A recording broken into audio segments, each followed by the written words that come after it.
Kendalikan Jokowi. Tegas ia menyebut dirinya bukan presiden boneka. Lalu apa maksud pernyataan politik itu dan untuk siapa pesan ditujukan? Kami akan bahas bersama politisi Partai Gerindra Dhanil Anzar Simanjuntak dan Direktur Eksekutif Parameter Politik Indonesia Adi Prayitno. Assalamualaikum semuanya, selamat malam. Waalaikumsalam. Selamat malam. Terima kasih semuanya sudah bergabung dalam diskusi kami kali ini. Mas Adi, sampai Pak Presiden terang menegaskan dirinya bukan presiden boneka secara literal. Menurut Anda pernyataan itu ditujukan buat siapa sebetulnya, Mas Adi? Ya, saya kira memang Prabowo Subianto secara tegas mengatakan bahwa dirinya bukan presiden boneka. Itu adalah pesan politik kepada pihak-pihak yang memang selama ini selalu memberikan statement spekulasi-spekulasi liar bahwa Prabowo itu adalah presiden yang kemudian bisa diintervensi dan bisa diatur-atur oleh Jokowi. Itulah yang kemudian disebut oleh Prabowo tidak benar. Artinya apa?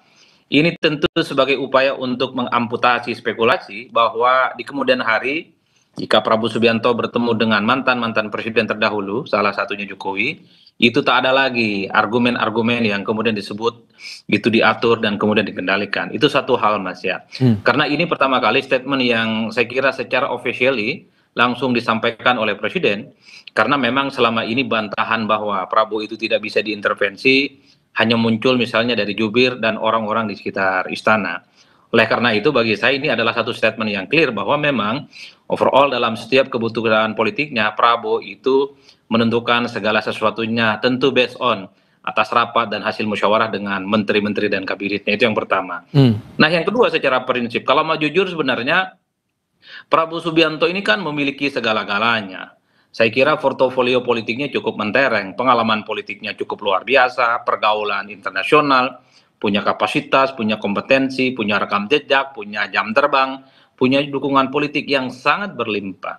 Jadi, sorry itu saya katakan, dalam konteks itu sebenarnya Prabowo itu tidak terlampau membutuhkan pihak-pihak lain termasuk mantan-mantan presiden terdahulu untuk misalnya memberikan feedback dan masukan apapun terkait dengan tata kelola pemerintahan supaya Indonesia itu mantap di kemudian hari. Makanya kemudian harus disampaikan itu secara tegas di hadapan publik, begitu, Mas Adi? Betul, artinya apa? Cuman Prabowo ini kan ingin menegaskan bahwa membangun bangsa dan negara itu tentu butuh kolektivitas terutama dari mantan-mantan presiden terdahulu supaya tak ada lagi misalnya distingsi dan jarak yang kemudian saling menegasi.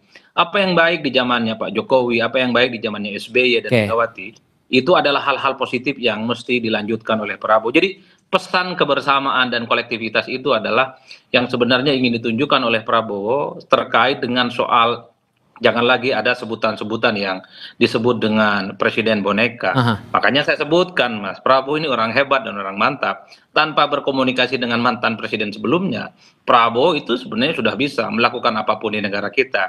Tapi kedewasaan dan kenegarawanan itulah yang sepertinya ingin ditunjukkan oleh Prabowo. Membangun bangsa memang butuh kolektif, kolegial, masukan dan feedback dari pihak-pihak yang lainnya. Sampai ditujukan atau disuarakan di hadapan publik, Bang Dhanil, sesungguhnya ada orang atau siapa orang yang bilang Pak Prabowo ini presiden boneka, Bang?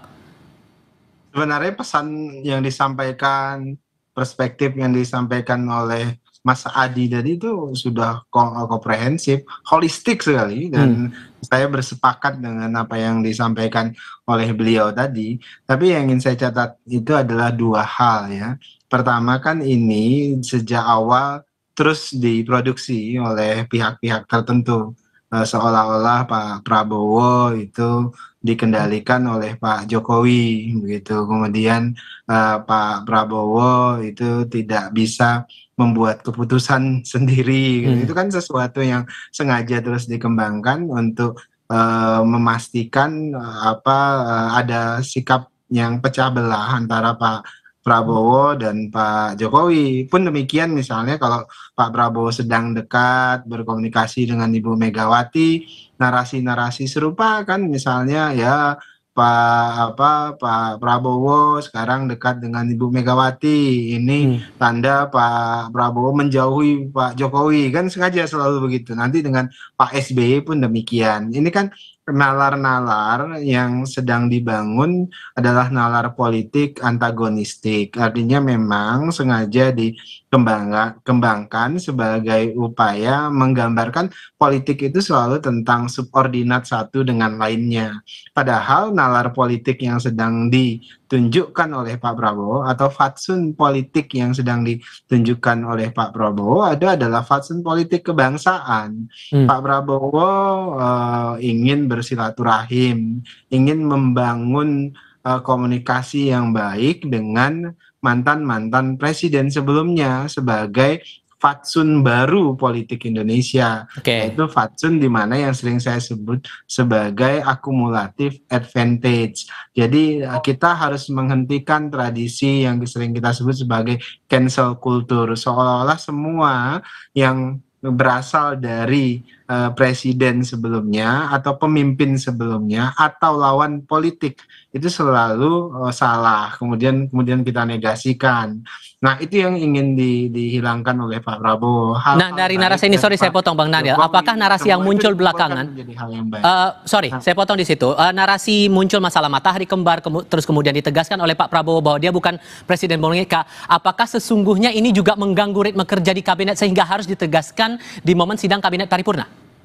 Tidak sama sekali, jadi tidak sama sekali mengganggu Pak Prabowo. Itu kan perspektif ya yang sengaja dibuat, propaganda lah sebut begitu, yang sengaja dibuat. Yang jelas Pak Prabowo dalam posisi ingin memastikan kepada publik jangan sampai kemudian propaganda ini dikonsumsi mentah-mentah, karena memang ada agenda yang menginginkan kita saling berpecah belah satu dengan lainnya.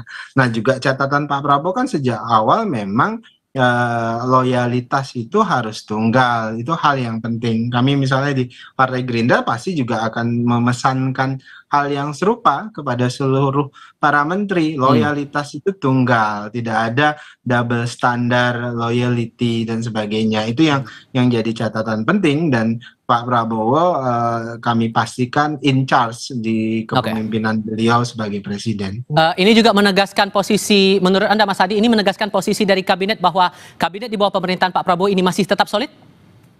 Ya, saya kira pasti solid, Mas. Tak mungkin ada menteri dan wakil menteri, termasuk kepala badan, yang kemudian misalnya berani untuk menyatakan ada bos lain di luar Prabowo. Meski beberapa waktu yang lalu ada menteri yang slip tang, anggap saja begitu. Saya kira itu adalah sebagai bentuk offset yang sebenarnya tidak perlu show off dan ditampilkan kepada publik. Itu artinya kalau ada menteri yang kemudian tidak solid, tidak patuh kepada Pak Prabowo, saya kira itu cari gara-gara. Tinggal nunggu waktu untuk diganti dengan yang lain. Saya kira di negara kita banyak orang yang punya kapasitas, punya kompetensi untuk mengganti posisi-posisi menteri, wakil menteri, kepala badan yang memang tidak loyal dan tidak tegak lurus kepada pemerintah. Tapi satu hal yang ingin saya katakan, Mas. Apa tuh?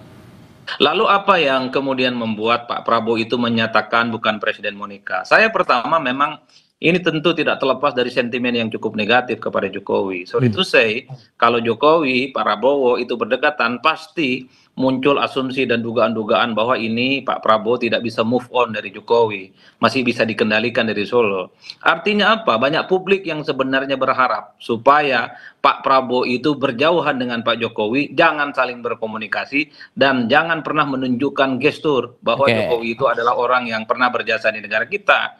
Karena treatmentnya agak beda. Kalau Pak Prabowo ketemu dengan PSBY, nggak ada tuduhan-tuduhan Pak Prabowo itu diatur-atur ataupun dikendalikan oleh SBY. Ketika Pak Prabowo misalnya bertemu dengan Bu Mega, nggak ada itu asumsi, dugaan-dugaan dan spekulasi yang mengatakan bahwa Prabowo itu adalah orang yang misalnya mau dikendalikan dan diatur oleh Megawati.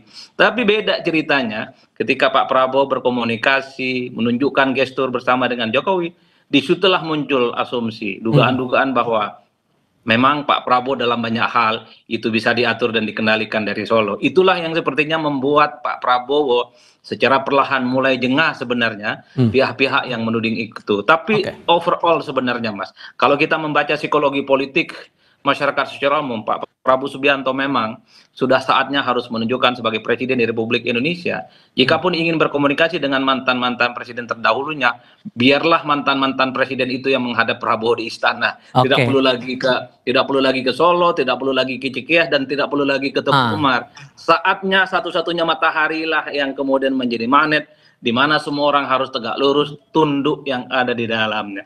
Itu keinginan publik saya kira di situ. Oke, tapi kalau membaca momentumnya juga Bang Daniel, ini juga harus saya konfirmasi di sini. Pernyataan Pak Prabowo itu kan disampaikan setelah isu pembatalan mutasi beberapa jenderal TNI. Ada beberapa analis menyebut ada cawe-cawe dari pihak luar dalam mutasi itu. Kalau dikaitkan korelasinya dengan penegasan dari Pak Prabowo itu tepat atau enggak?